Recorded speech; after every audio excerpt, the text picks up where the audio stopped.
اور اب آپ کو بتائیں کہ مجلس وحدت مسلمین عزاداری ونگ کے صوبائی صدر و ممبر ڈویژنل امن کمیٹی انجینئر سخاوت علی سیال کا کمشنر ملتان عامر کریم خان، ڈپٹی کمشنر وسیم حامد سندھو اور سی پی او ملتان صادق علی ڈوگر کے ہمراہ دربار حضرت شاہ شمس تبریز کا دورہ کیا۔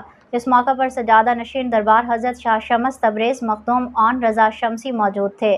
کمشنر ملتان، ڈپٹی کمشنر اور سی پی او نے انتظامات کا جائزہ لیا اور دربار پر فاتح خوانی کی۔ ممبر امن کمیٹی انجینئر سخاوت علی سیال نے افسران کو بریفنگ دی اور سیکیورٹی کی خاطر خواہ انتظامات پر اطمینان کا اظہار کیا۔